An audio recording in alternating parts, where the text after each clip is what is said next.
Bismillahir Rahmanir Rahim. Alhamdulillahi Rabbil Alameen. Wassalatu wassalamu ala Rasulil Kareem. Amma ba'd. Real briefly, I'd like to go over an area of activity from Dr. Neely Fuller's book. Right?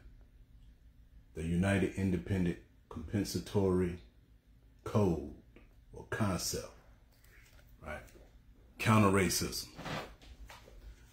Mr. Neely Fuller. I want to look at the issue of comfort. Comfort. The issue of comfort. Alhamdulillah, we have sound. Alhamdulillah. So we begin with Mr. Neely Fuller in the area of law and what he calls the fifth area of activity. He says, do not confuse comfort with justice. And for him, justice means balance between people.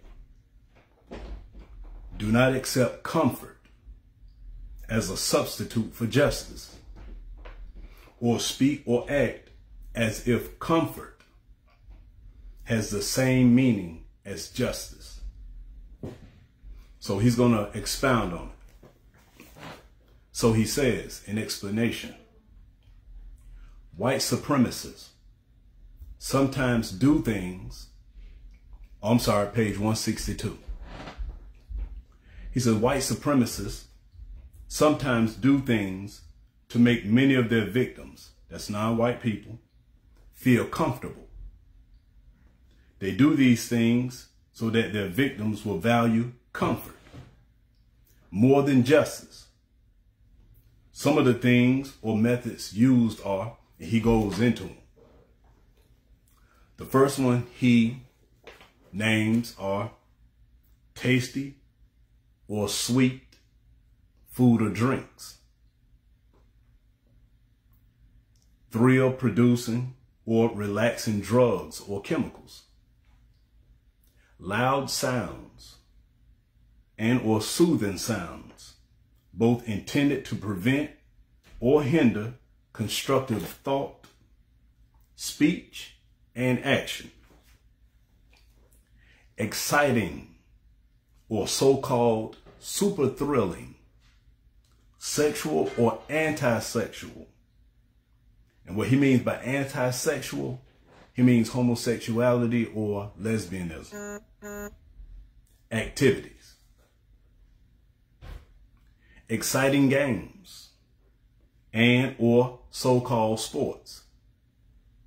Emblems or symbols and attention-producing body ornaments or garments.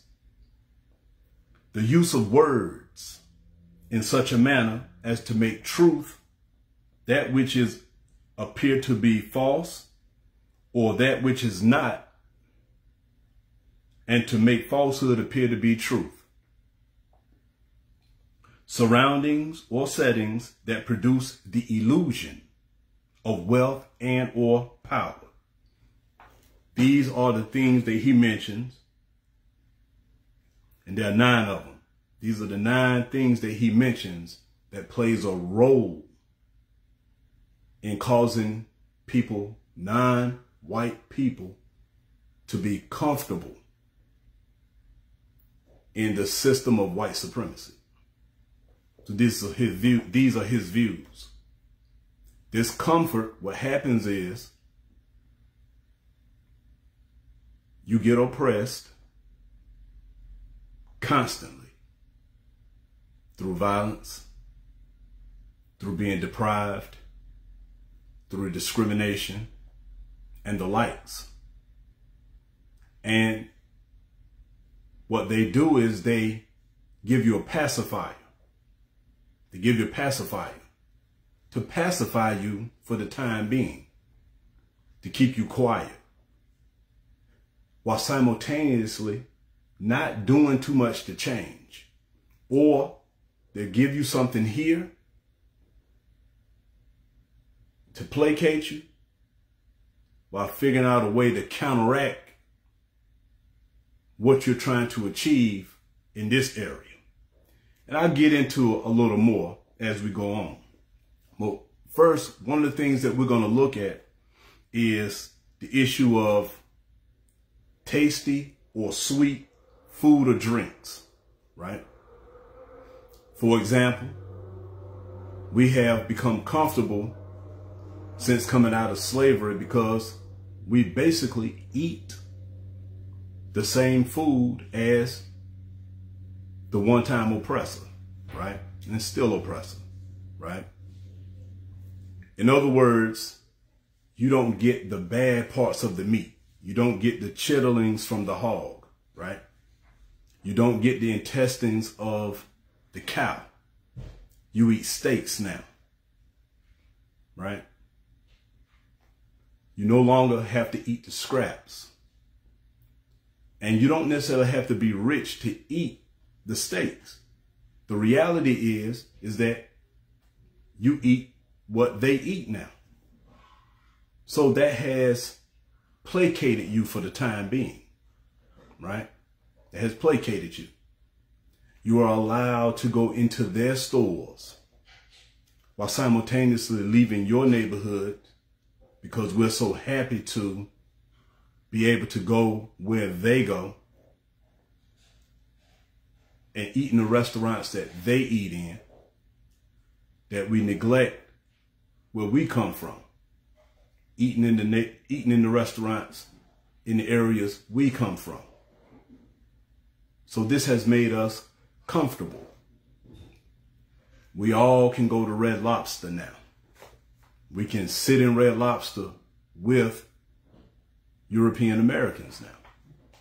There's no more segregation. At least in that.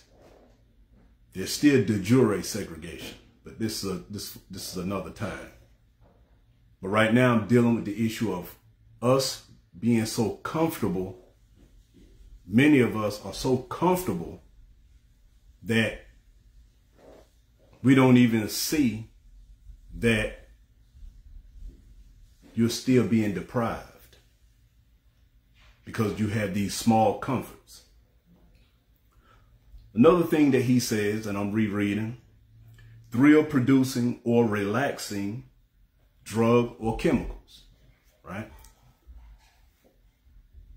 They do cocaine. We can do cocaine. In fact, we can supply them with cocaine, right? Marijuana. Like the sister mentioned, that's why they made that weed legal, among other things. Yes.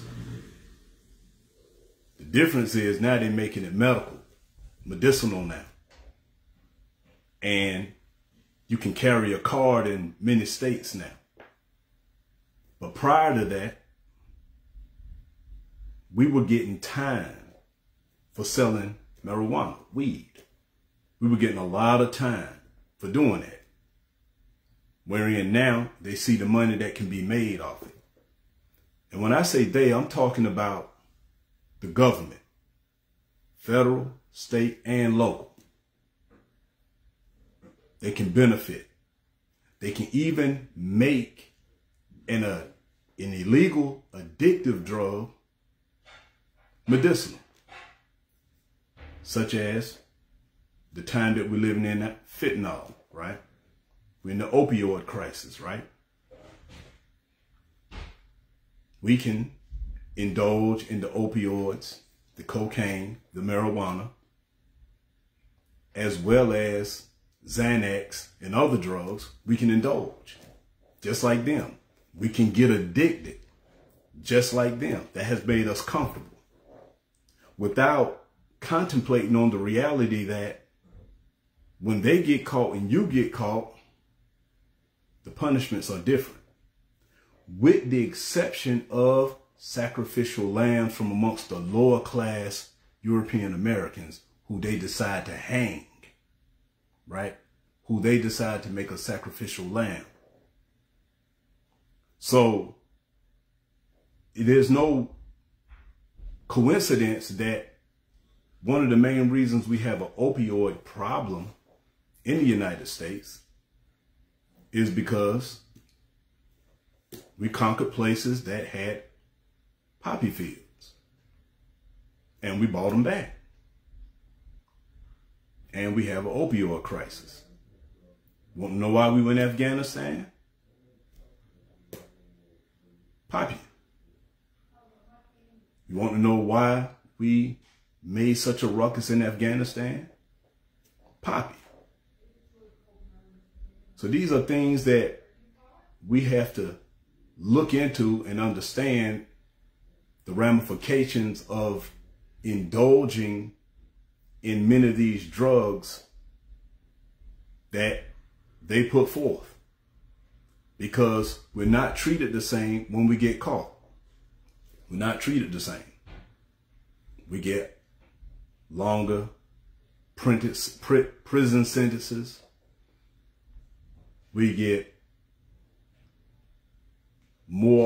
charged more drug taxes after we're caught in many states. Why? Because we've gotten comfortable. They deal drugs, we can deal drugs, right? But we have the propensity to forget that you can't do what they do. You can never do what they do. That's just how it is. So, keep in mind what Neely Fuller Jr. is talking about here with regards to this comfort, this illusion of comfort that we have with regards to being able to do what European Americans can do. Because this comfort is not justice. It's not. And if you want to know the proof as to whether or not you're receiving justice, hey, just look at the bills that are being passed or not being passed, right? You know, African Americans, for I think at least 200 times from my study, the anti-lynching bill, right? African Americans have been trying to get that pushed for a long time, right? We've been fighting police brutality for a long time, like since slavery, right? Because, you know, slave patrols were your police back then, all the way up to now. These are realities. This is a reality of the police brutality that we've witnessed and been privy to for 400 years and still counting. And just like then, no convictions or barely any convictions, to now, small convictions compared to the large numbers of police brutality cases. So these are things we have to contemplate on with regards to being comfortable being in this country, because we can go wherever we want to go. We can indulge in whatever we want to indulge in, just like them. But you're not treated the same. So keep that in mind, because no justice is being established while you partake in these things. None. No justice is being established while you partake in these things. Loud sounds and or soothing sounds, both intended to prevent or hinder constructive thought, speech, and action. Now, this reminds me of rap music, right? This reminds me of rap music, because now you can indulge in creating sounds, right? But notice what he says here, though. Sounds that what? They keep you from being constructive in thought, speech, and action. Now, many of you that's watching this right now, I don't know your age, But your boy here, I'm 49, about to be 50. And I'm saying this because I can remember when rap started. And it was about partying, but it was about uplifting it. It was about uplifting it. Many rappers made songs about black on black crime. Many rappers made songs about police brutality, right? However, the rap now, from what I hear from these young people, right, black empowerment, that's what it was about.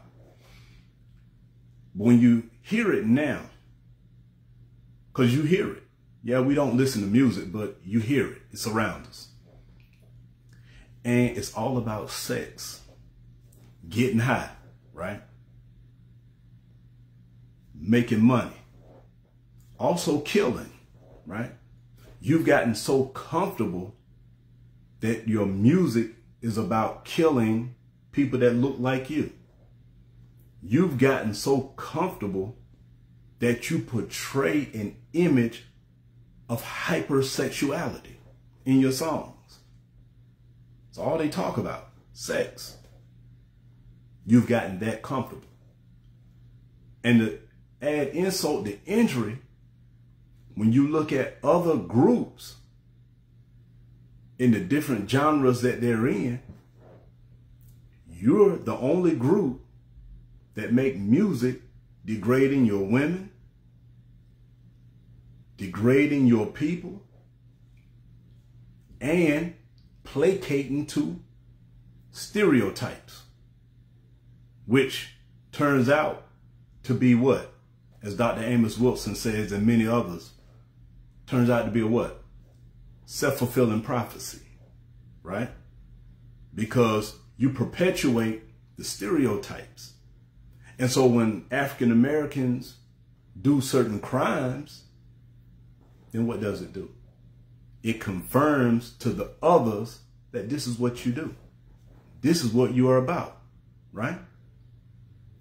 And this is why many from the far right, from amongst many of the white nationalists, can't take African Americans seriously when you talk about what? Black Lives Matter.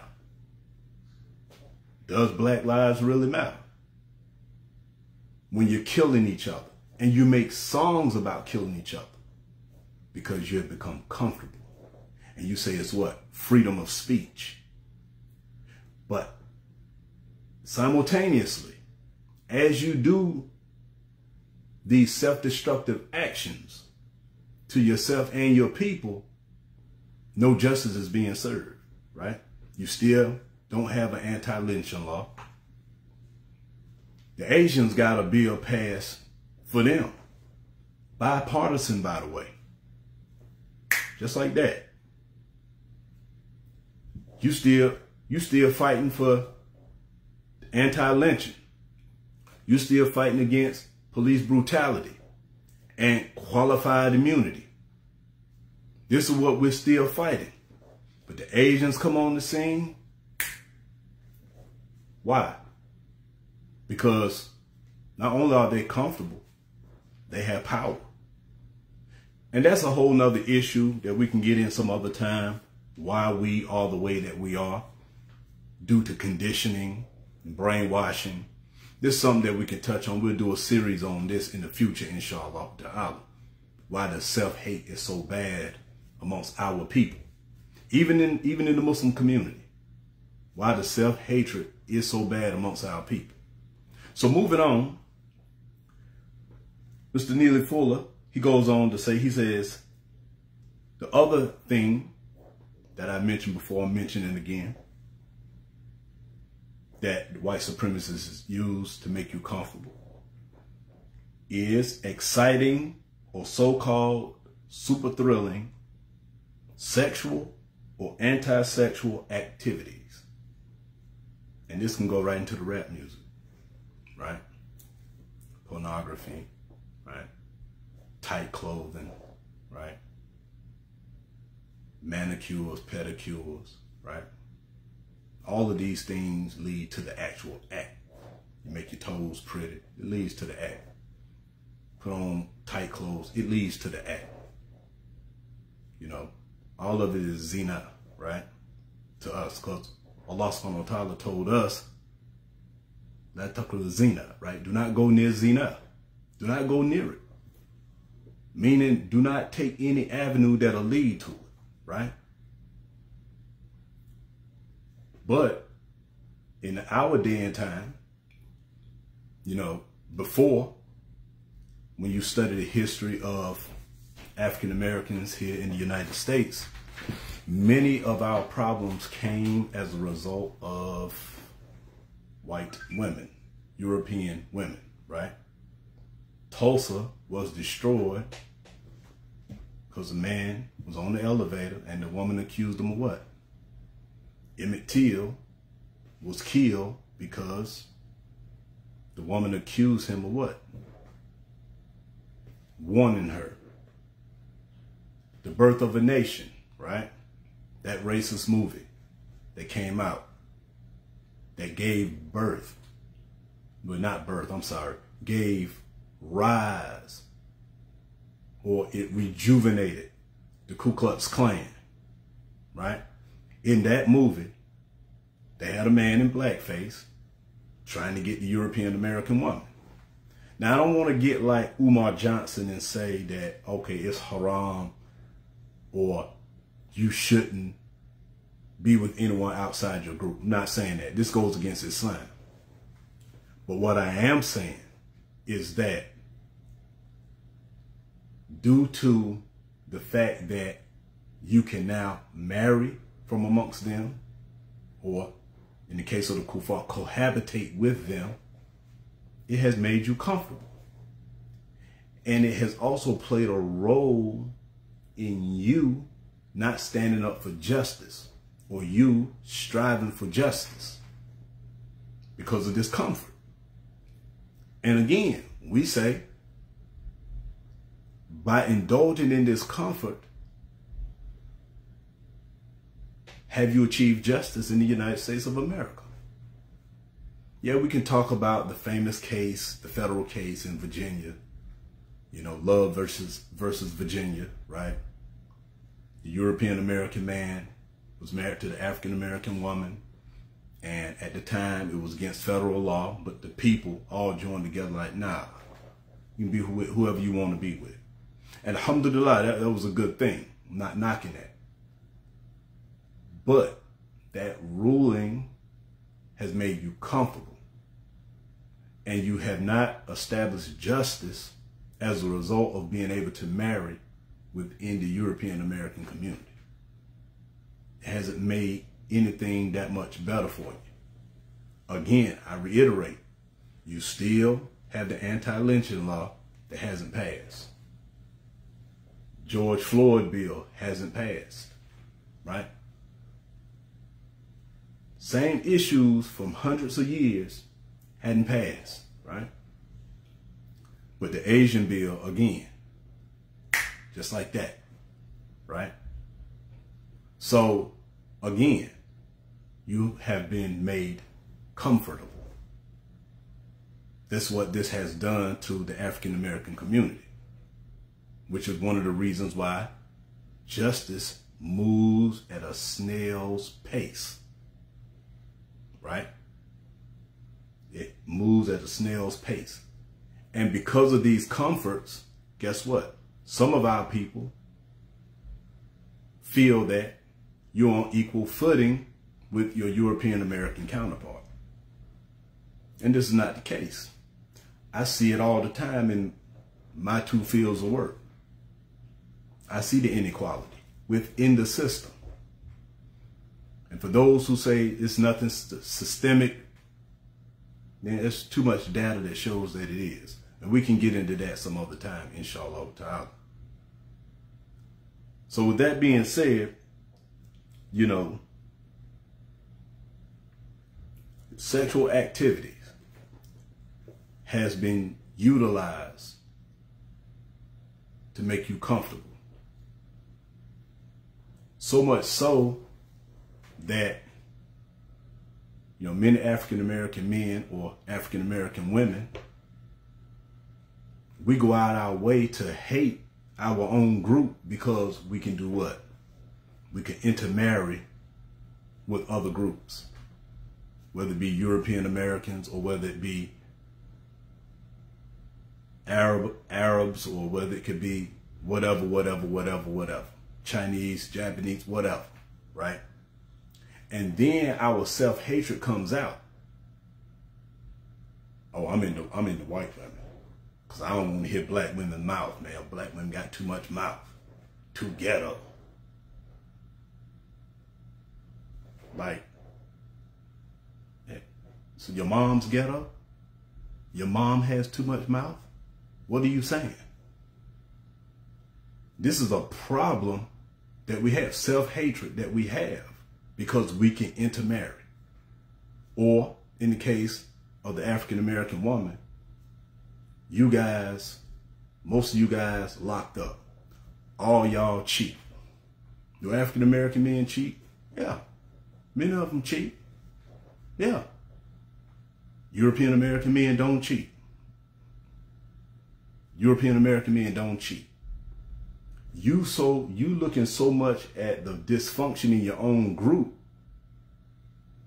it has given rise to the fact that you're not even looking at the dysfunction in other groups, and their dysfunction is on par with your dysfunction. But you have more of an excuse for your dysfunction, right? Due to your conditioning, due to your discrimination, which causes what? Abnormal behavior. And it also causes what? Physical ailments, black fatigue, right? It's another issue. How racism in the society has an effect on your psychology and your body. You can internalize it, right? So with all this comfort, they had the experiment with the dolls. You guys remember the dolls, right? The little African-American kids in a room have a white doll, they have a black doll. Which one you want? They always pick the white doll. Why you pick the white doll? They always have something negative to say about the black doll. Well, in the 2000s, they switched it up. Same questions, with one addition to the question. Which doll do you look like? Was the question that was asked. And the light bulbs hit the children. Like, whoa. Oh, they were embarrassed. Oh, snap. I done made all these negative statements about the black doll, and the black doll looked like me. You can see the light bulbs go off. Young kids, you can see the light bulbs go off. Why? Because you internalized racism. And it's real easy to do. This book right here, you can't see it. It's a red binder right here. It's a good book. It talks about racist ideas and how easy it is to absorb them. It's called Stamped from Beginning, A Definitive History of Racist Ideas in the United States of America by Dr. Ibram X. Kendi. Fantastic book. It delves in it because you can have racist ideas about yourself and others. Many of us do it all the time.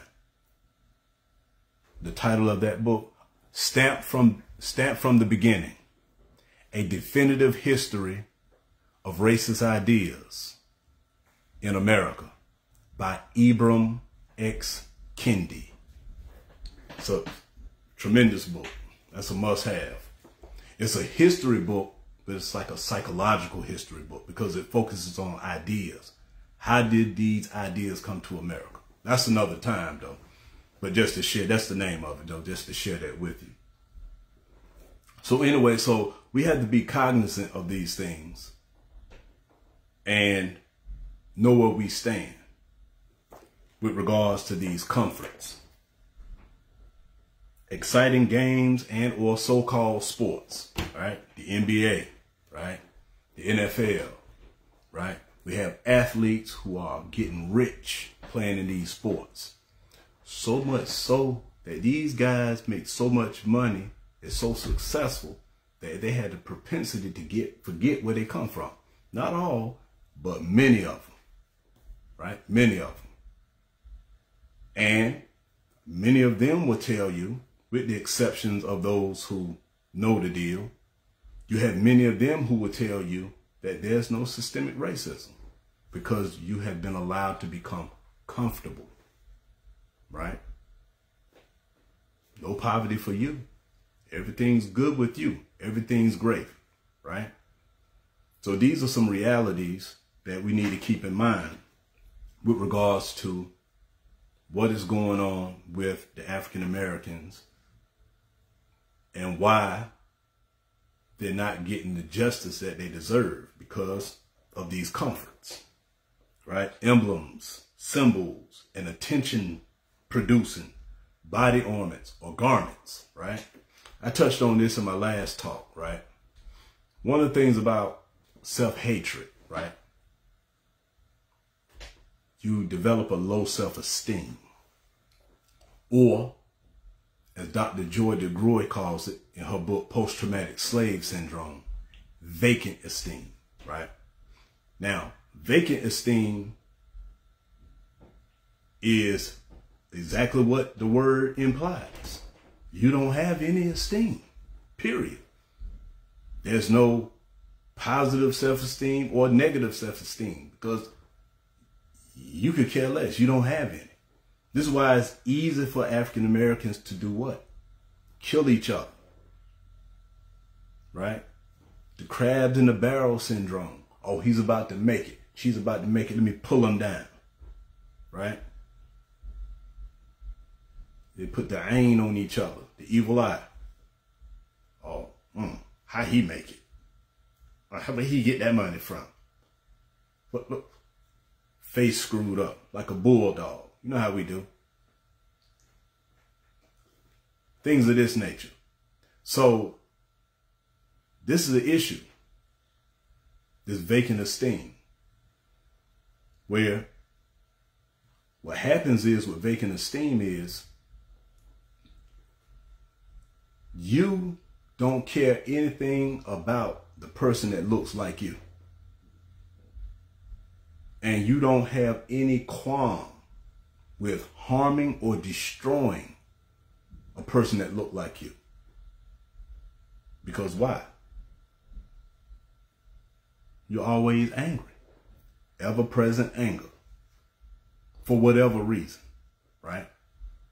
And alhamdulillah, you know, many of us in Islam, these are things that, you know, we have to reflect on when we come to this deen. We have to use the Quran as a shifa, right? As a healing. That's what it is. Allah called it a healing. We learn from Rasulullah sallallahu alaihi wasallam the story about the leader of the caravan who was bitten by a scorpion or a snake, right? And one of the Sahaba read Al-Fatiha over, right? See, we read these hadith like this, we read the Quran, but we don't utilize it to heal our situation. The baggage that we come into Islam with. We still come into Islam with self-hatred due to our conditioning and programming. You take your shahada, alhamdulillah, but the issues are still there. And if you don't think the issues are still there, then you're fooling yourself, because some of the issues were still with the Sahaba. Radiyallahu anhum. They still had issues, some of them. After taking the Shahada until what? Allah revealed an ayah, right? Whether they were social ills or what have you, right?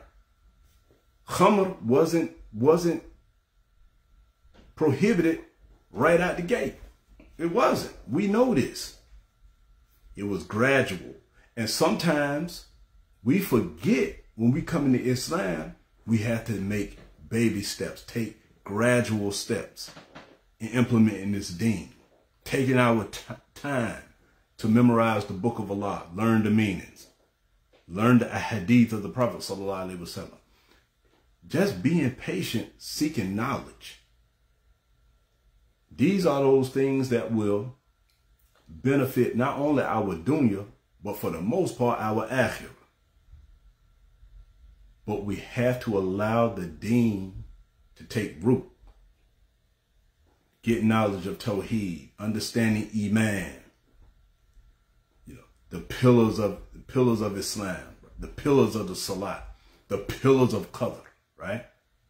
Because the pillars have pillars.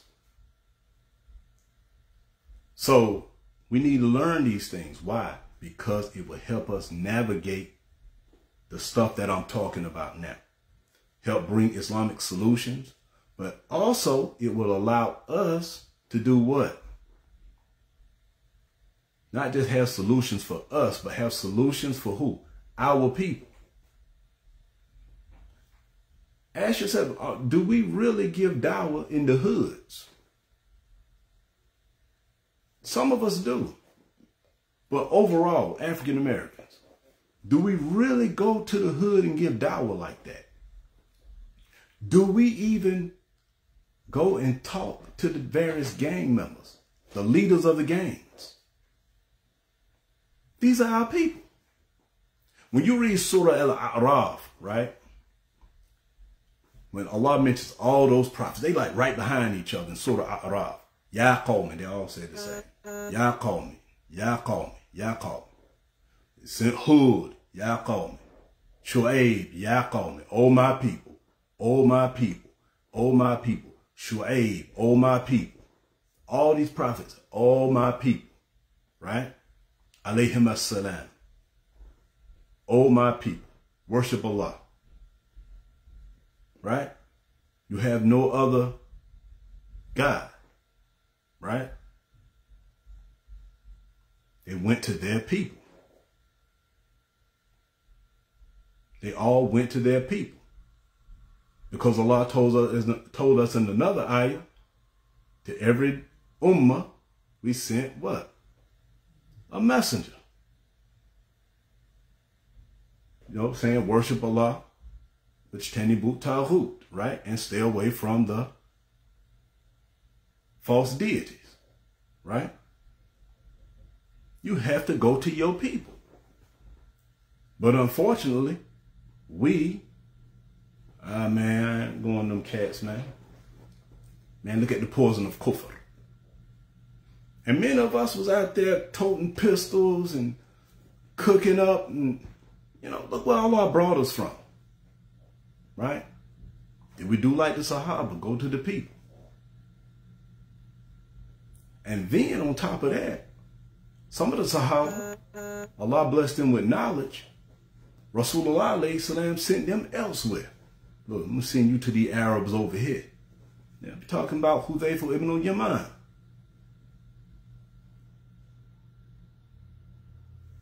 Ali ibn Abi Talib, right? So many Sahaba went to different places. Osama ibn Zayd fighting in Sham. You heard of the death of Rasulullah sallallahu alaihi wasallam, sent them back.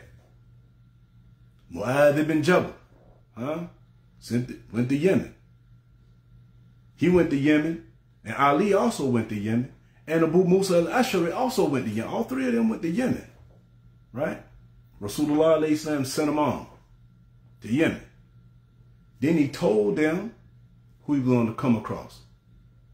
You're going to come across the people of the book. First thing you call them to what? La ilaha illallah, right? And so many of the ulama, they say this is proof also that you should know your audience. It's obligatory upon you to know the people you're calling. So I'm mentioning this because the question I want to ask is, have we become comfortable? Have we become so complacent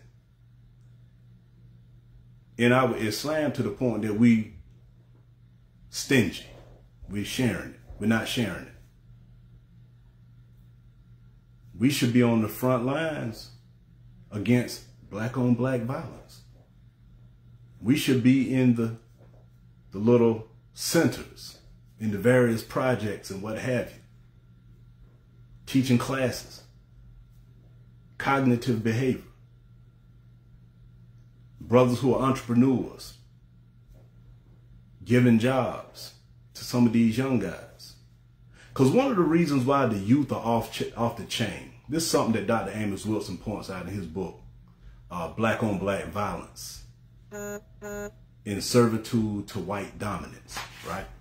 Dr. Amos Wilson, he points this out, that one of the reasons why the youth is off the chart is because we haven't left them anything.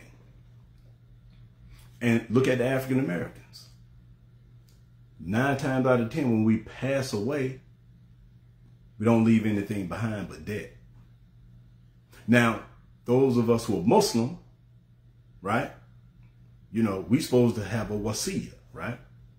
Supposed to leave a will. You're supposed to bequeath wealth to your family, right?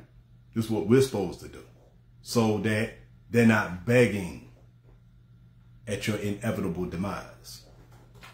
Kulu nefsin da'ikatul maut. Right? Every soul gonna get that. Every soul gonna taste that death. It's gonna happen. So, alhamdulillah, you know, Allah bless us to come to Islam, so we make that a priority. However, most of our people, they don't do that. So the children are off the chain. We haven't built anything for them.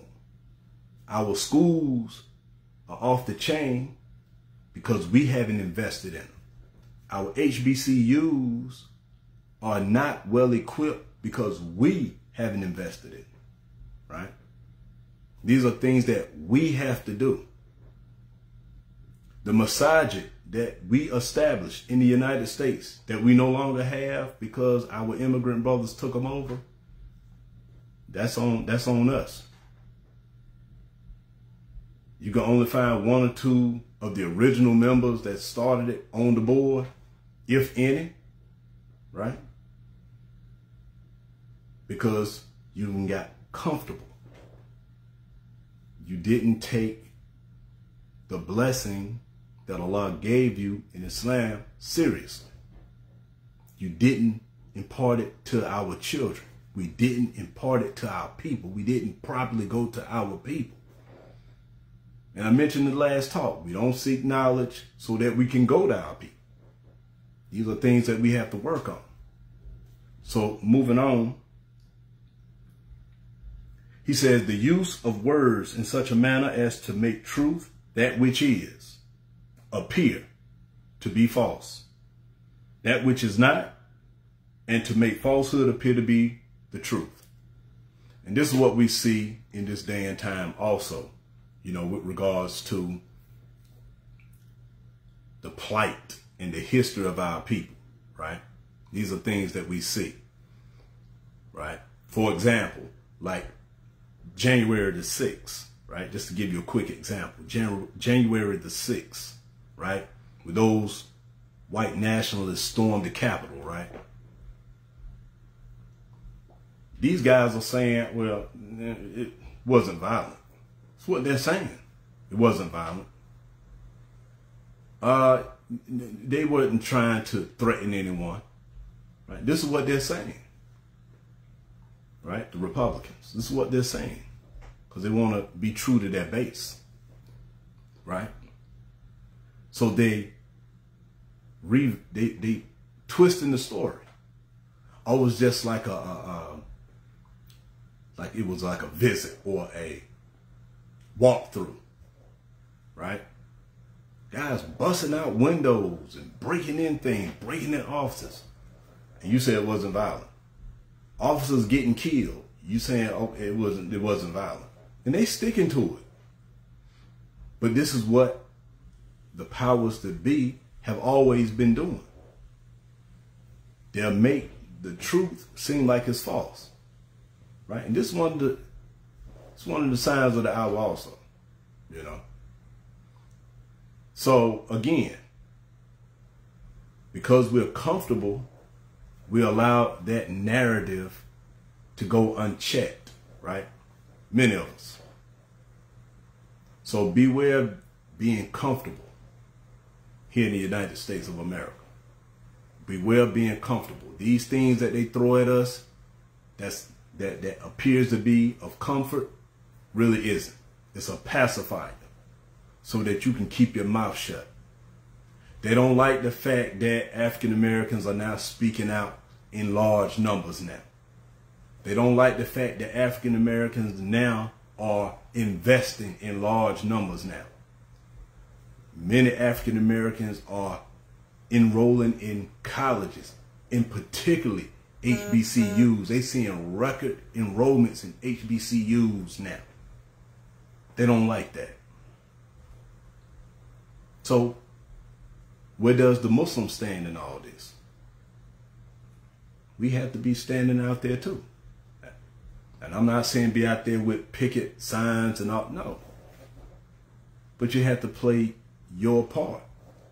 We have to establish think tanks in dealing with white supremacy.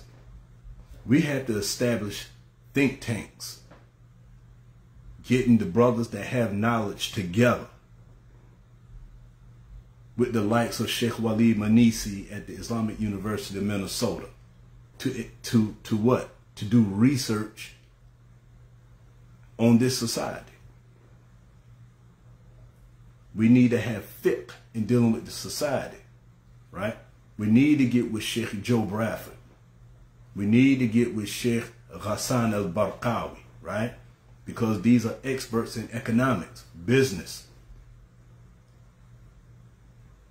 We need to put our money together and say, listen here, Sheikh Joe Bradford, we need for you to break down how to do dividend stocks. What type of returns can we have?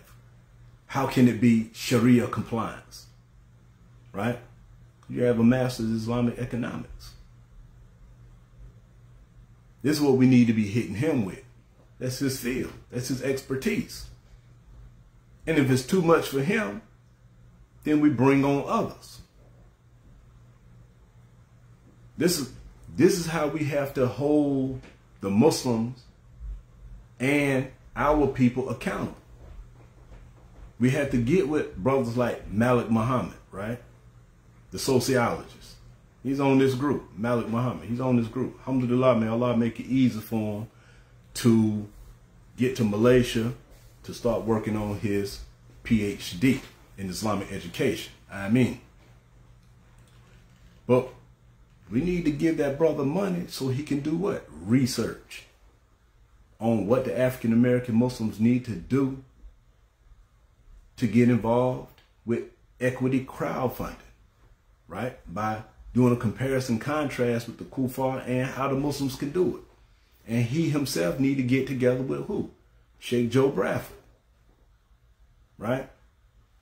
We're too comfortable, and too much comfort can lead to ghafla. It can lead to ghafla. It can lead to heedlessness, right? So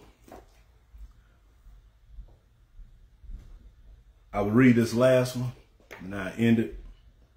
He says, surroundings or settings that produce the illusion of wealth and or power, right? Surroundings. Yes, comfortable and selfish. Yes. And you know what, that last one that you mentioned right there, that selfish, that's where the society is right now because of this hyper individualism, right? This hyper individualism. And this is where, you know, it's good that you mention it right when I read this last one, right? The illusions of wealth and power, surroundings, right? Because people accumulate things and acquire things, not necessarily because they need them, right? But because they just want them. It's a status.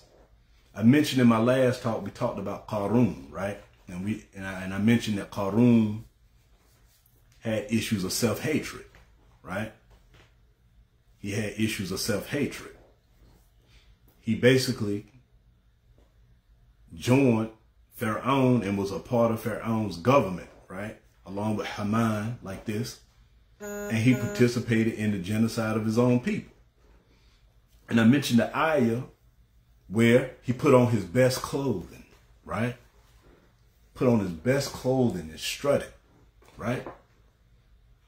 And I mentioned that Qarun, when he put that clothing on, you had individuals from Bani Israel was like, man, if we had what he had, right? But then another group was like, Qarun, do not be of those who exalt, right? Don't do that. They tried to check him. So listen, don't be, trying to think of another word for exalt. Don't brag. Be boastful about what you have, right? This is a result of what? Being from a people who were oppressed. And he himself having hatred of the weakness of his own people. Because what did Allah say about Qarun? He says, verily, Qarun was from the people of Musa. That's what Allah said. Qarun was from the people of Musa. And the ulama, many of the ulama say that they were cousins. Qarun and Musa, alayhi salam, they were cousins. Right? So again, you have Qarun putting on his best clothing. Why am I mentioning this ayah like this? Because you have to view the Quran through your reality. Meaning, you have to familiarize yourself with the Quran enough that when you see things in your environment, you can relate it to the book of Allah and the sunnah of the Prophet sallallahu alaihi wasallam, right? So, Qarun had self-hatred because his people were weak. But he was able to accumulate wealth, right? Because it took a lot of men just to carry the keys to his treasure, right? That's how rich he was. That's just the keys, as the ulama, when they delve into the Mufassirun, they delve into that. That's just the keys. He ain't got into the treasure yet. So, because of his treasure, it made him feel superior. Although he comes from a what? Oppressed group. And because he wasn't on their level anymore, he developed self-hatred. This is why he was able to what? Participate in the genocide of his people. When Allah talks about the killing of the men and allowing the women to live, go back and read it. Go back and read it. Qarun was part of that. He was part of that. You see what I'm saying? So what happens is when you have self-hatred and you internalize your self-hatred, like the experiment that I was just talking about the African-American children picking the white dolls over the black dolls, right? Same thing. You begin to put on expensive clothing, drive expensive cars to do what? To feel good about yourself, to compensate, right? And this is what Qarun did. He did the same thing. His wealth was a compensation for what? Coming from an oppressed group. And our people do the same thing to this day. Our people do the same thing. The Africans do the same thing. African Americans do the same thing. You think there's no self-hatred amongst us? We're bleaching our skin. Look at Sammy Sosa, Dominican. Sammy Sosa used to be darker than me. And he looked like a ghost now. Self-hatred. So again, you find this example of self-hatred in Qarun when you read the book of Allah, right? So all these fancy clothes, jewelry, vehicles, they're nothing in the grand scheme of things. We know this as Muslims. It's nothing. But this is a means to make you what? Comfortable. Which does what? Keeps you placated or pacified from getting what? Justice. And according to Neely Fuller, justice means balance between people, right? So this is what I want to present. Whatever was good, no doubt it was from Allah subhanahu wa ta'ala. And whatever inaccuracies or just plain falsehood comes from me and the shaitan. Make no mistake about that one. That's where it comes from, if those things exist in this talk. And I ask Allah to forgive me for any of those. And I pray that this was some benefit. Subhanaka Allahumma wa bihamdik, ashhadu an la ilaha illa anta, astaghfiruka wa atubu ilayk. Assalamu alaikum wa rahmatullahi wa barakatuh.